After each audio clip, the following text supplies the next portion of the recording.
He slaps his balls. I slap my balls.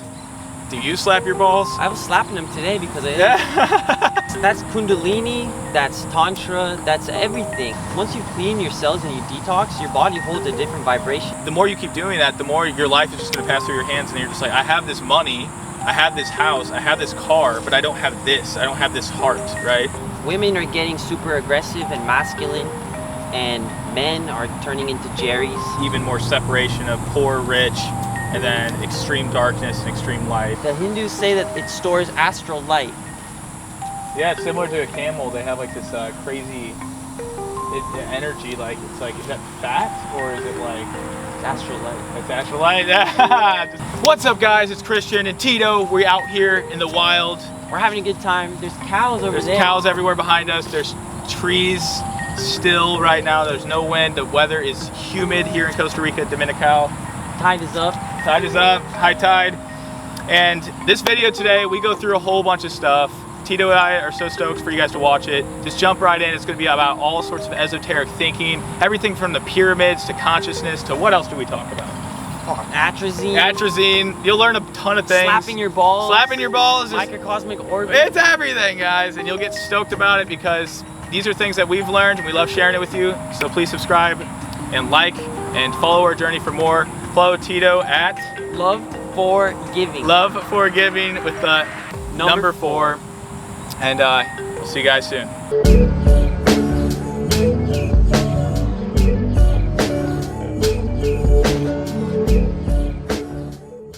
We're out here, dude. We're out here in Costa Rica. We're in Dominical right now, right? It's a beautiful place. Absolutely gorgeous. There's cows right there. And there's a beach that goes on for the Pacific of who knows how far deep into the world.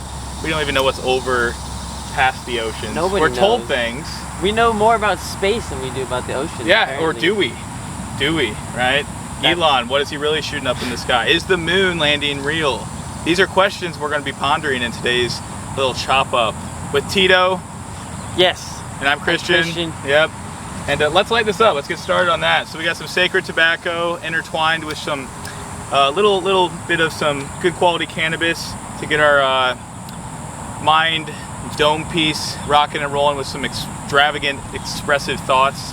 So today we wanted to talk all about consciousness. That's the synopsis of today's video, is what is consciousness, but more importantly, what is matrix living and what is nature living? So I'll ask you this, Tito. What is consciousness to start off?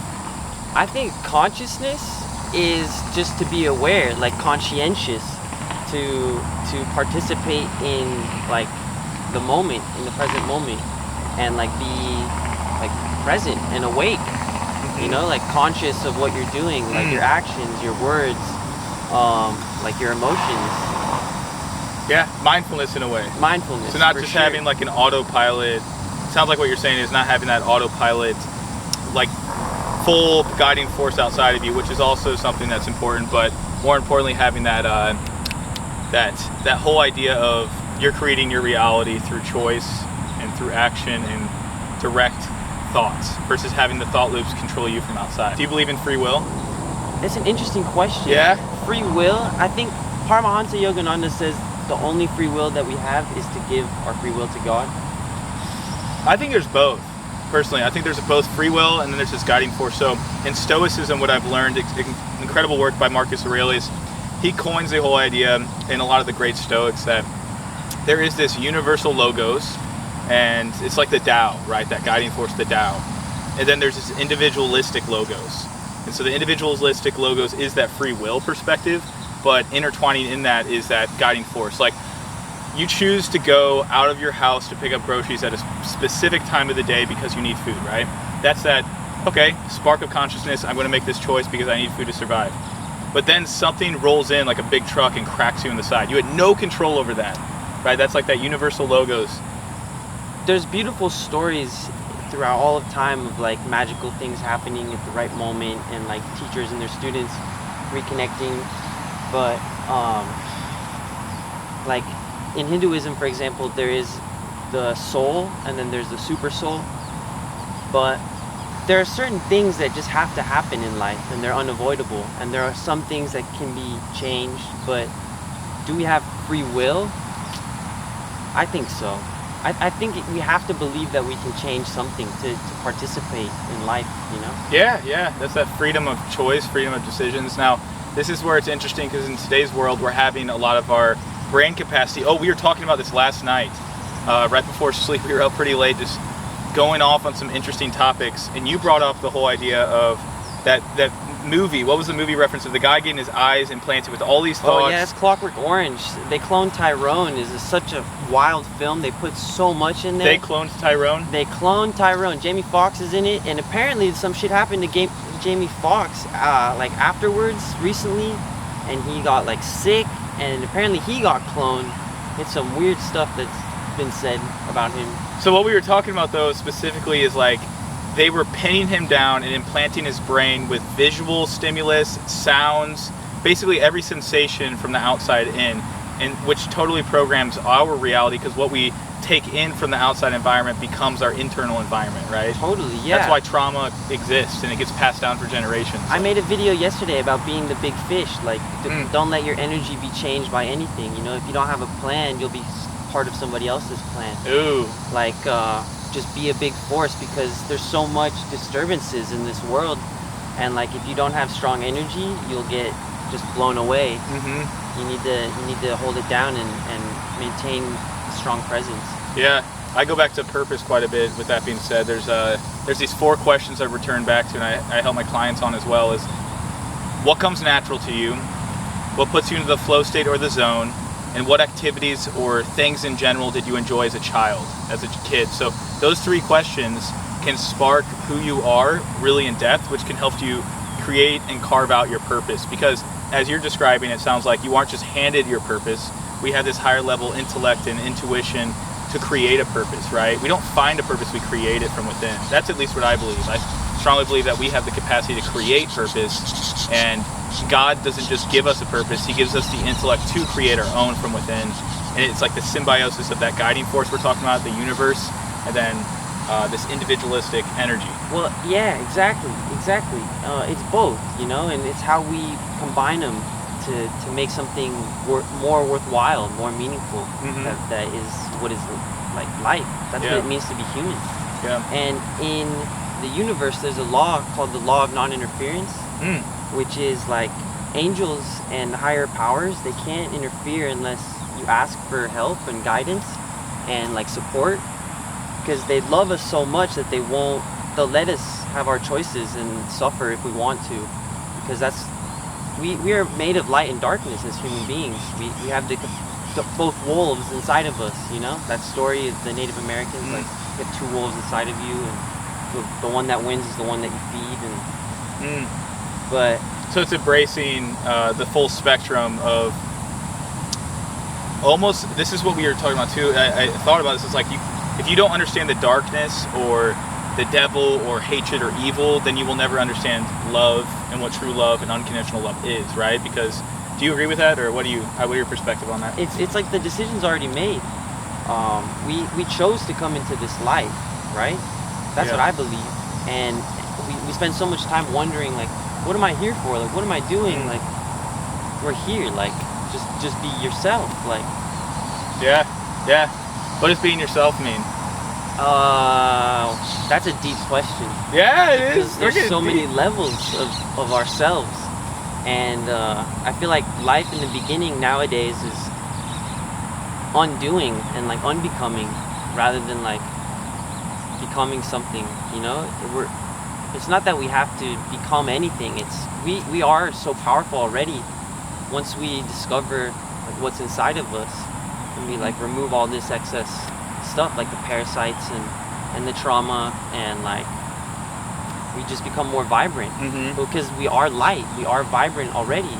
Explain what you said yesterday about the basically your force field, your energetic aura, and how that's impacted. You said something about that yesterday, babe. Okay, well, I mean, thanks. Yeah. We are energy. Everything is frequency and vibration, and like we're electromagnetic beings. You know, we have an aura around us, and I used to think that the body was generating the aura, but actually what I've discovered is that the energy is sustaining the body, and like it's all energy manifesting physicality. It's all like, so what that means and how that can affect you is like all of your thoughts, like your trauma, is in your field, is in your auric field, and you can bring that energy back. And there's ways of healing yourself through healing your energy, because everything manifests spiritually before it manifests physically. So it's like the roots, you know. Have you read the Celestine Prophecy?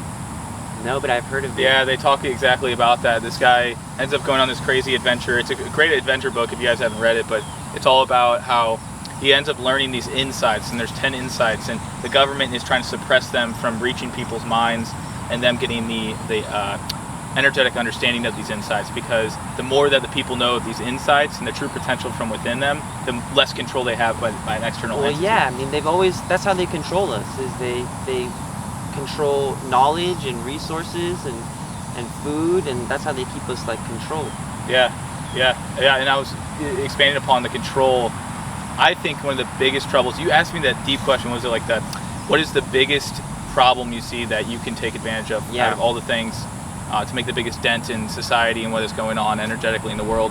And I went down the pattern of just controlling our food supply, controls, whether it's, you know, injecting our foods with antibiotics, or it's spraying it with pesticides like glyphosate or atrazine, or it's just monocropping everything. That form of control leads us dependent on this outside force. It's all fucked. It's all fucked. It's all fucked. Like, but it's diabolical. You know, somebody had to really sit down and think about the best way to like squeeze out everything. You know, every last drop. And they had the wrong intentions, but they still made something very complex and intricate and like very resilient. You know, we're still battling it. It's still alive, and it like eats people every day. So how do we give people applicable tools to help them when it feels like they feel powerless? How can we help others? You watching this video right now, you're tuning in, which is awesome. The whole idea of this power outside of us, how do we get more power within us, right? How do we understand that true, going back to the individualistic logos, how do we not allow universal outside things impact our whole trajectory in life, right? Where can we start with some tools? I think it's all mental. It's like you gotta fake it till you make it, but that's a lie. It's like you don't even have to lie to yourself. Just realize, just like observe how wonderful you are, like how amazing, how much potential you have inside of you. Observe the light. Like that is proof within itself. You know, you don't have to tell yourself like, oh, I'm beautiful, you know, like you have to believe it. Okay, wait, what about affirmations? How do you do affirmations? And this is kind of a rhetorical question because I feel like I know this deep within me, but at the same time, how do you use affirmations to its fullest versus just looking in the mirror and just saying, I am confident, I am fit, even though those things may not be true, you are changing the circuitry within your brain, because words have power, we were talking about. Words have power, but like as you said, we communicate by so much more than just words. And our tonality and where we come from, it's our intention, you know. You can do anything in this world, the only thing that matters is where your heart is when you do it. Because that is everything. With a 55-38-7, 55-38-7, this guy did profound studies on a bunch of people and how they interacted and communicated, and he come to find out that 55% of our communication is understood and reciprocated by others through our body language, through how we carry ourselves, our posture, our eyebrows, all that stuff, right? So the best way to manifest is, to me, or like affirmations, is to put yourself in the vibration of having that thing or already being there. You know, like how would it feel if somebody gave me $1 million, you know, or if I earned $1 million? Like how would I feel? Like how would I feel if I had perfect health? You know, not just how you would think, but how you would literally feel in the body. Like how, and like the mental satisfaction, like that dopamine release of like, you know, of getting what you want, and like putting yourself in that vibration of already having it. Because when we say like I want something, we send out a message to the universe that we are in lack, that we don't have it. But everything is available to us. You know, everything is mental. So it may not just be at this exact moment in time. So how can you make it energetically reciprocate in that moment in time, even though it may not actually be existing in your aura at that time? It's all bullshit, you know, belief systems. BS. You know, what you believe about yourself is what you get, because we are magnets. We're consciously creating this reality. So That's why I say you don't have to like lie to yourself. It'll feel like lying to yourself in the beginning, but there's so much more to this human experience. And so we just have to realize this and then walk through the door. We don't have to try to imagine a door. Like there's a door there, just open it. Yeah. So today we're constantly bombarded by all this stimuli, distractions, things online. We got like psyops relating to Andrew Tate, relating to just psychological operations. Aliens, like they're saying that aliens are finally here. Like the government is saying that. So whatever the government says, by the way, do the opposite of it. Yeah. That's like a good rule of thumb. It's all backwards. Yeah, really. yeah. But my point being is like, we have all these distractions, especially through social media. We're bombarded by this BS all the time, and they're programs. That's why they call it a TV program. It's television, right? How do we work with these types of things when it comes to us just having things enter our visual cortex that you can't remove? Because I believe everything that intakes through your eyeballs and circuitry is downloaded into who you are. That's why I'm not a fan of watching horror movies anymore, because it screwed up my mind for some time. It took some almost detoxing of the mind to not have the fear of feeling like I'm going to be stabbed just going on There's a lot of violence on TV. Yeah. A lot of violence and a lot of and we're like, conditioned to scary think things. like it's okay now, right? Like through that. That's in this movie. They cloned Tyrone. They put like these scenes of music being played and people responding in different ways. Yeah. And like being aggressive and then going straight to like making love and. Oh wow. Super weird. Yeah. So emotions, energy, emotion. That's Aleister Crowley, dude. Oh yeah. Aleister Crowley was the one who started fucking around with magic, and he discovered the 808 frequency, and he influenced a lot of musicians during that time. I mean, he's on the cover of Sgt. Pepper's Lonely Hearts Club Band. Oh. He influenced the Beatles, Led Zeppelin, Ozzy Osbourne. The frontier of music industry, which all of them, a lot. Who even knows what's going on now when it comes to so many different frequencies being emitted from this new technology that's making music. You know, some of the EDM music out there, some of the hard rap. The music Drake. industry is fucked.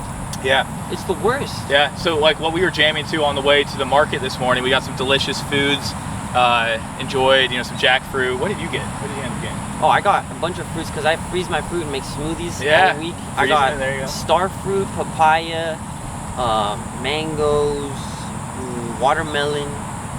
So even just spinning off that, we'll come back around because we're bouncing around here, but food is another input. So just, I think the biggest thing you guys can take away from this is analyze your inputs, analyze your outputs.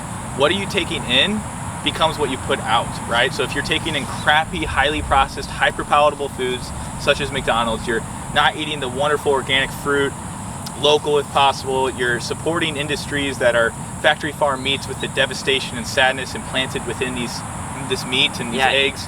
Eat living food. Yeah, eat living foods. That's number one. That's an input you can really take advantage of. You have complete control over that.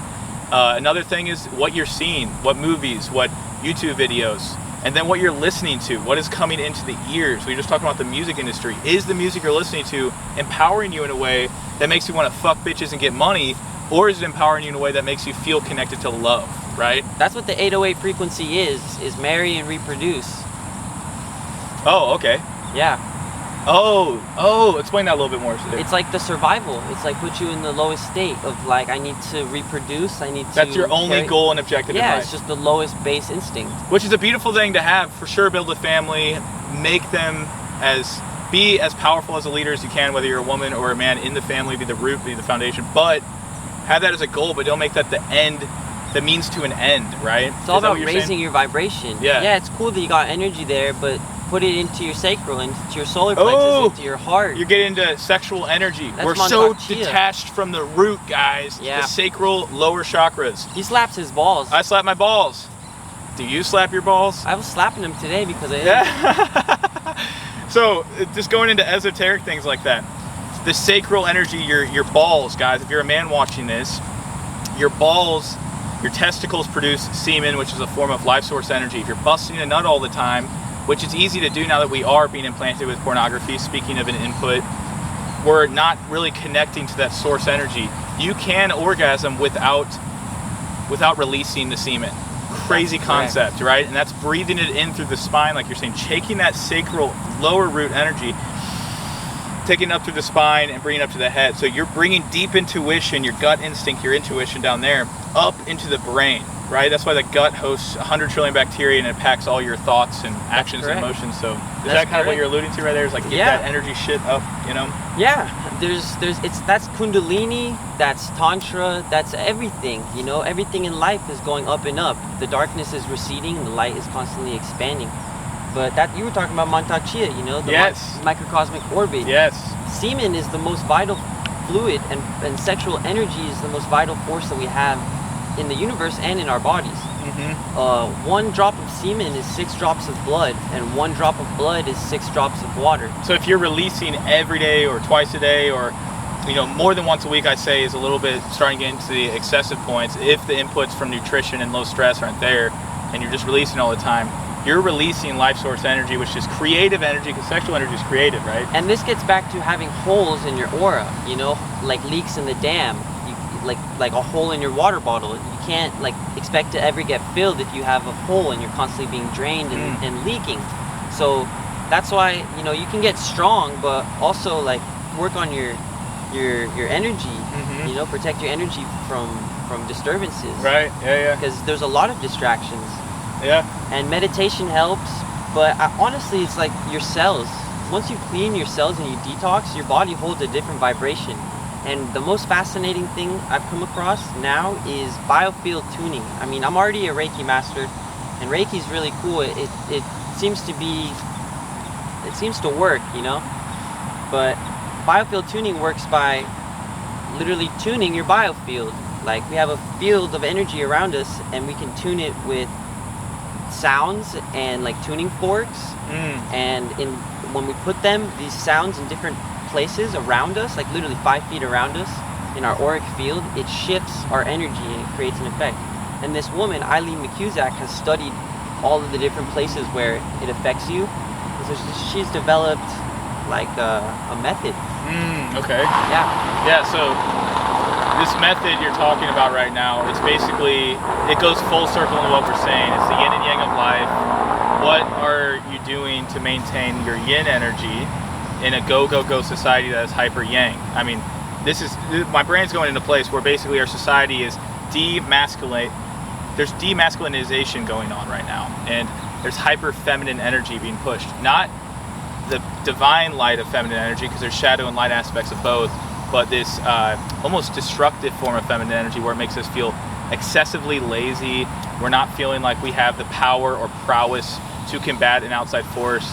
King, warrior, magician, lover, this is the warrior archetype of divine masculine energy that we're losing touch with. Is that warrior, I'm here to protect, I'm here to serve, I'm here to pursue something and not let anything get in my way, because my mindset, heart set's so strong. There's 2 of the 7 hermetic principles that have to do with polarity and gender. Are 2, polarity and gender. And these, I mean, in our society nowadays, they're turning cats into dogs, basically.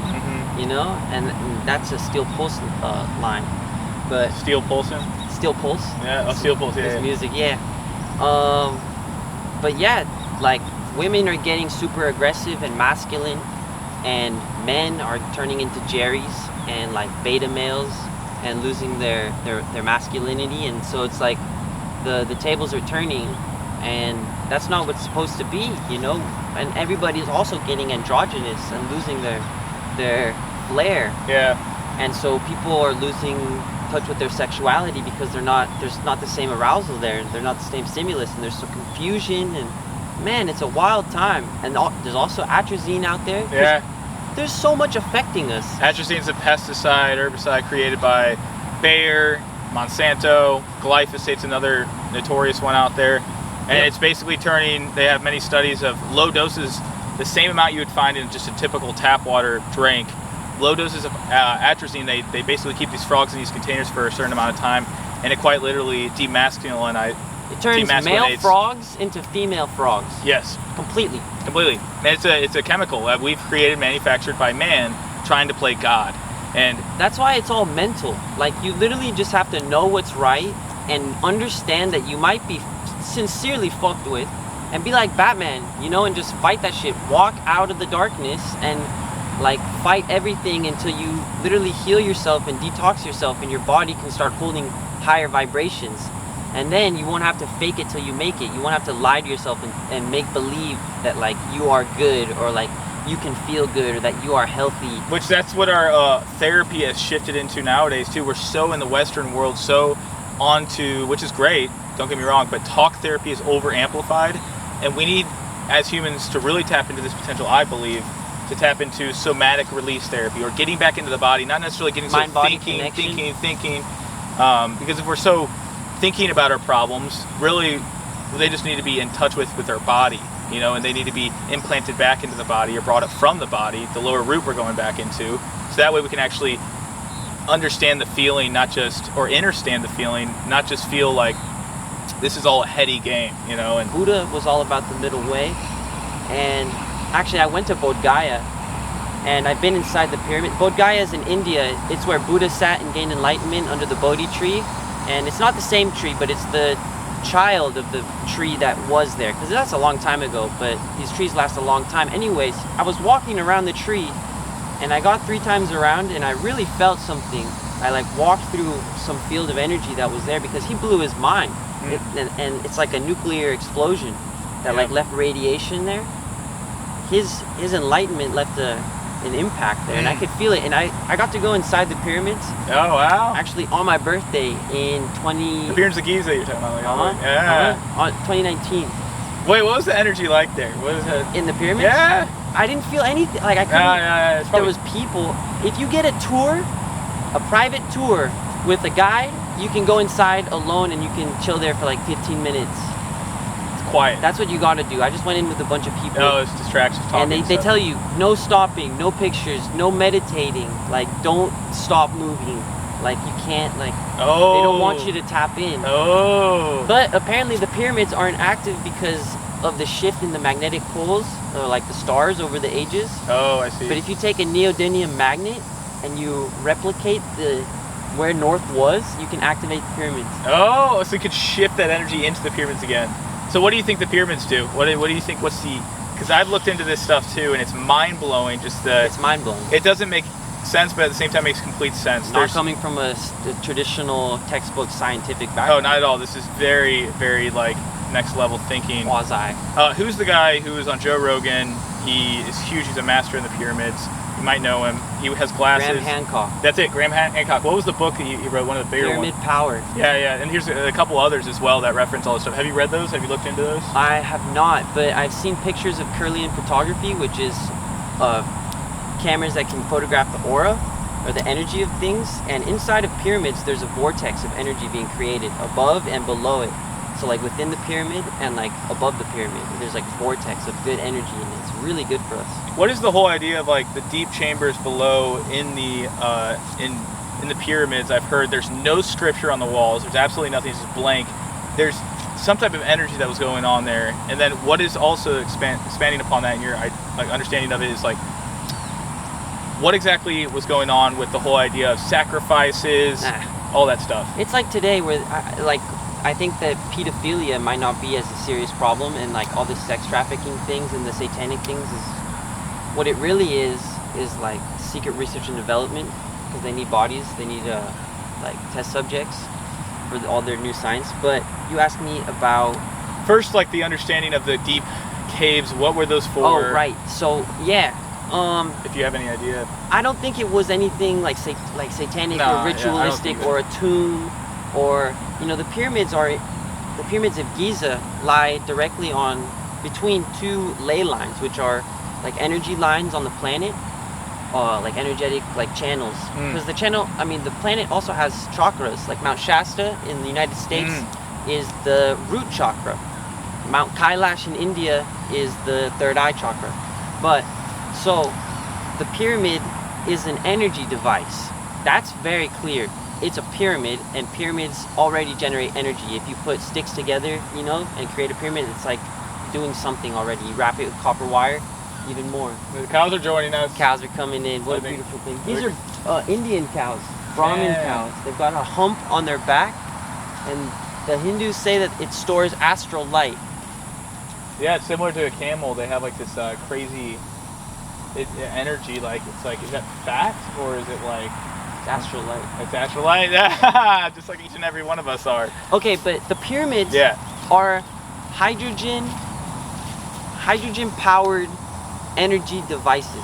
So apparently you fill it with water, and it would like beam out energy or something. Yeah. And then it would send energy like around, like into the atmosphere, and like energize the whole planet or something. Yeah, kind of like Nikola Tesla. He took a lot of the origins of the pyramids, studied the hell out of it, and applied his own energy creation in a way, right? Yeah, a lot of the ancient structures of like ancient ruins, I think in South America, they are the exact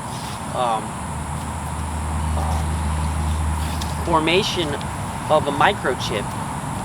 You know, a data processor, like how we build a microchip. I don't even know the right word because I'm not that techno.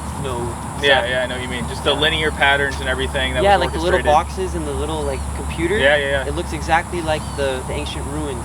So those buildings must have some sort of like significance, you know, architecture, and that goes into Tartarian. You know about Tartaria? Tell me about it. Oh, Tartaria is like a myth, right? A legend of an ancient culture that existed between like the 17th century and like the early 19th century. Okay. And there's evidence of this in the World's Fair in Paris and in Chicago.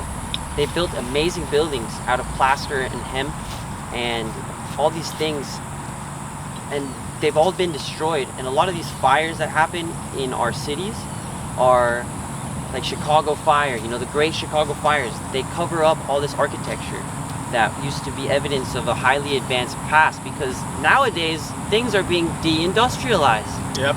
Deindustrialization is happening. It happened in Argentina. You know, my parents are Argentinian, and they always talk about how Argentina's a piece of shit country.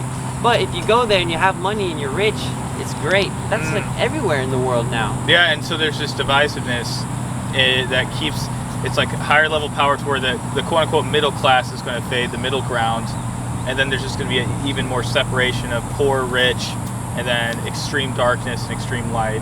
Do you see that happening right now as we unfold in this crazy 2023? Or that's what they want. I don't know. They're trying to thin the herd, you know, like divide and conquer. So when you say they, you're referring to what is brewing up with the World Economic Forum, Agenda 2030, the New World Order, Project Bluebeam, all of that. So have you looked into the whole idea, which goes off of that, of just these turnings every, I believe 40 years there's a turning that occurs? And if we acknowledge the history books, we have one gargantuan war that goes on. There's a state of bliss shortly after that where everyone's safe, everyone's fine. Another war happens, so it's like World War II. Then there's a period in the 60s where everything blew up, culture started growing. And then all of a sudden in the 80s we had like the Cold War starting to grow again. Then we had Vietnam, and now, you know, we had Afghanistan and all the stuff that was going on during 9/11. And then now we have this thing with Russia and Ukraine. War after war. Yeah, and there every like 20 to 40 years something happens with that. And then there's a collapse that occurs, and then there's a regrowth that, just like the beautiful trees, how they change every season, there's a quote-unquote collapse. The leaves fall, they get to the ground, and then more growth happens. There is seasons, you know, everything is everything. Everything's connected in parallels.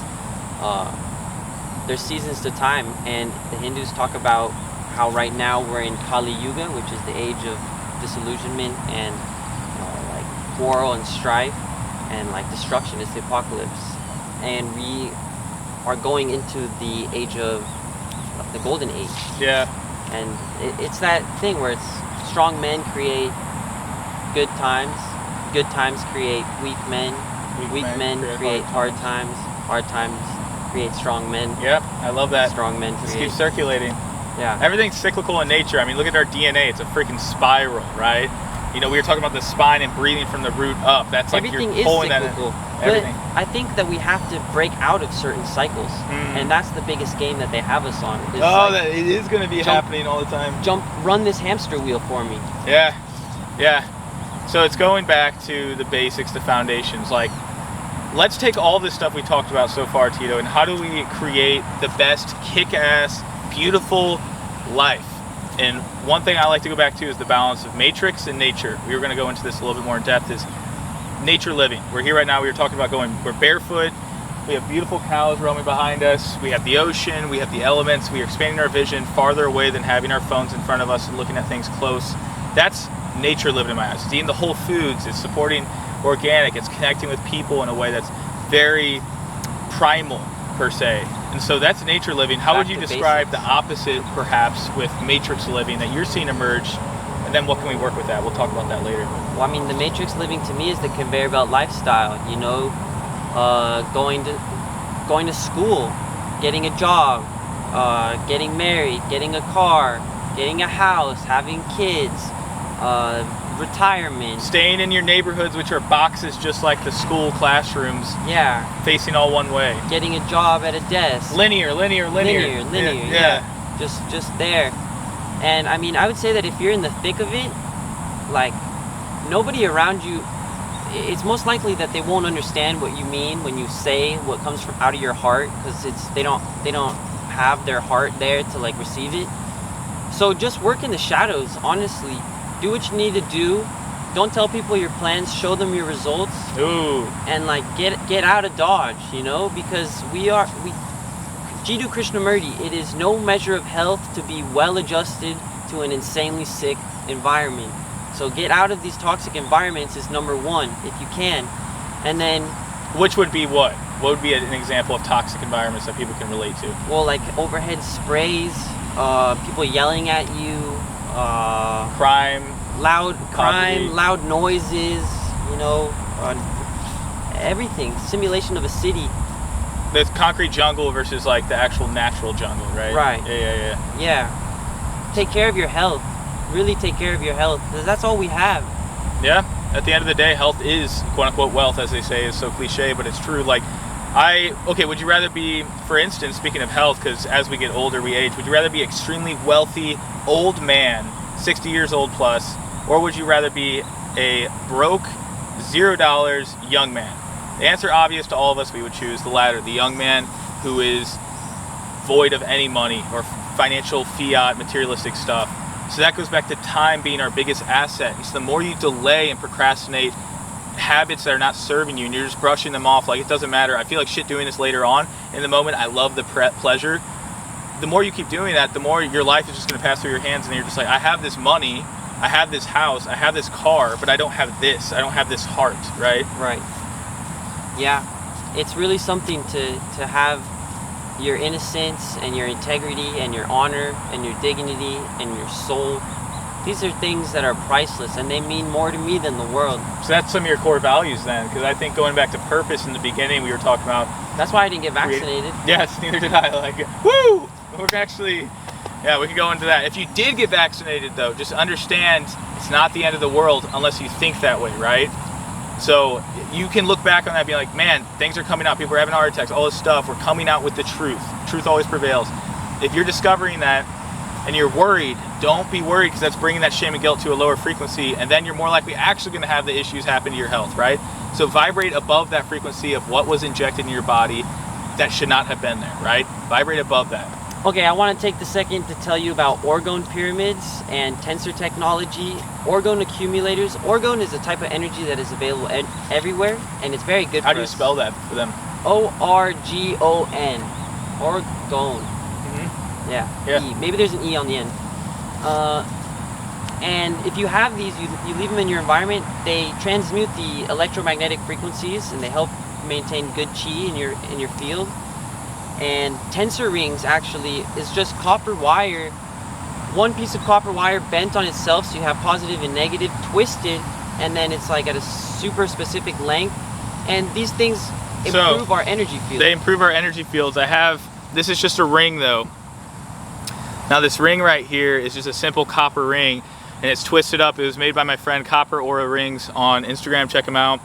And it's a simple ring right here, but when you connect them together after you wrap it around, it will transmute that energy to some degree. But this, what you're saying, is like a large scale version, right? In well, a sense. You can wear them around your neck. So it can be smaller, yeah. And it'll just like totally seal you up, and like you'll be able to go anywhere, because you're mitigating EMFs, non-native fake EMS, electromagnetic frequencies coming from batteries, coming from your fridge, coming from your phone, Wi-Fi. And that enough. LED bulbs, which they're everything. The LED bulbs you hear the refrigerator. You hear they're totally banning LED bulbs in the US. Why? They're banning LED. I'm sorry. They're banning fluorescent light bulbs, which are the classic warm lights that click more with our biology because they don't flicker and they don't release those EMFs because it's just a wire holding heat. Now LEDs are straight up dead energy. It's a diode, LEDs, and they release a ton of dirty electricity or EMFs like constantly. And like, they why flicker. did they have to do this? They do this because they want to stick, right? This? And then they're amplifying the EMFs, which trigger issues with whatever's in the vaccine that we've come to find out. Yeah, so if you have this technology, it should give your body your body can heal itself because it's not being fucked with all the time. Right. And that's the idea, is like, nothing heals you. People don't heal you. You heal yourself when you stop being fucked with. Yeah. Don't look outside of yourself for healing. That's so important. But at the same time, use support from the outside to get you to plan B. Goes into ayahuasca, goes into all these different plant medicines. If you're constantly pursuing this outside medicine to feel healed, you're never going to heal. Okay, but also if you're pursuing, think about how when you get there, be prepared to take something back with you, you know? Don't just use all your energy to get there, but like have some energy left to get something out of the experience, you know? What do you mean by that? Expand upon that a little Like more. if you take psychedelics, or if you have a spiritual experience, like integrate that experience. Integration, yes. You know? Yeah. Like, have the wherewithal to change your life, you know? Yeah. Like if you finally get there. Yeah, it goes back to this makes me think of just like when I'm studying something, I want to remember something wholeheartedly. I will read something, I will research something, I will listen to an audiobook, be completely present with whatever that is I'm intaking the input, and then right after that session, whether it's 5 minutes, 10 minutes, 30 minutes, taking 1 to 5 minutes of pure nothingness. You don't even have to think about the thing that you just learned. That gives your brain, similar to a computer, to turn off all the tabs and rekindle that energy to implant it in your cells in your body. So that's just a fun little scientific way to remember things more, is by taking those breaks. So instead of being at work and you're working on this big project to present or whatever it may be, whatever your situation may be, really take considerate time to be one with yourself and no other outside force. It's the divine balance of interoception and exteroception. Interoception is basically this beauty of just like when you meditate and you close your eyes, like right now, and you just breathe for a second. Just tell me, like, what do you feel in your body as you breathe in this moment? Freshness. Okay. What do you feel internally? Internally? What do you notice with parts of your body, your breath? I feel stillness. Okay. I feel calm. Okay, so you're going into your inner world. That's interoception. So it could be acknowledging, you know, how your heart rate is breathing, how your breath is circulating, how your head feels, that space in between the eyes. And then there's exteroception, which is so badass and cool. Is like, it's basically meditating without coming inward necessarily, but it could be me just going on a walk down this beautiful street and just looking at around me, no thoughts necessarily, but I'm examining the world around me in optic flow, which is in that walking and things are passing by me. Or it could be exteroception with, I'm in a crazy airport, and if I'm feeling internal anxiety, maybe at this airport I shouldn't just close my eyes and cut it off. I should actually embrace the airport with all the crazy energy by taking my awareness from the outside or inside out. Does that make sense? So exteroception simply is meditation through the outside world. Interoception is meditation through the inner world. And so why do we bring that up again? So basically the whole idea of remembering things, coming back to interoception after you study something, that way you can remember it more. And the whole point of that being talked about is taking time for peace instead of just jumping right on your phone after a study session or distracting yourself with more stimuli, right? That's like such an applicable tool. It's helped me over the past year quite a bit. That's huge, yeah. It's huge, Thanks man. for sharing that. Yeah, man. Yeah, it's super applicable. Of course. So what are some like final words about consciousness? So things that just come out of your crazy noggin filled with all this beauty and knowledge of the world and your world, Tito. Like, what are some final words on consciousness, expansiveness? What comes to mind right now that can be some nuggets for people to grasp onto? Just as you are what you eat, you are what you believe in, you are what you believe you are. So believe good thoughts, think good thoughts about yourself, and give yourself the right things to succeed, and you will succeed. And just believe in yourself while you have nothing to show for yourself, because you'll get there. And just, you can do it. Yeah. You're amazing, and you're worth it, and life is amazing. Yeah, and take the outside criticisms as fuel, whether it's your parents not liking the decision you made for whatever venture, it's your friend like, dude, you shouldn't do that, or take them and use that as fuel. Don't use it as self-criticism and judgment. I've had so many situations in my life where I didn't believe in myself because I started dwelling into what someone else told me. But prior to that, I believed in it so much. And that totally swayed where I wanted to go in life, in the trajectory. So just fear. Follow your heart.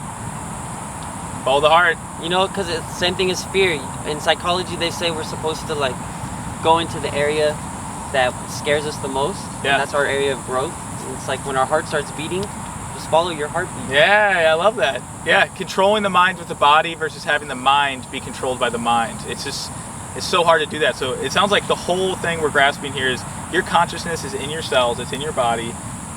Do your best to connect back to that body. Do your best to connect back to the feelings like we did right there closing. How does my heart feel right now? How does my energy feel? How can I magnify that, or how can I decrease that, right? Come inward. So softening. It's a softening. Yeah. And it's a like learning of tools. I love it, man. Well, thank you so much, dude. We brewed up some goodness. If you guys want, go follow this man right here. He's a legend. He's got some great stuff.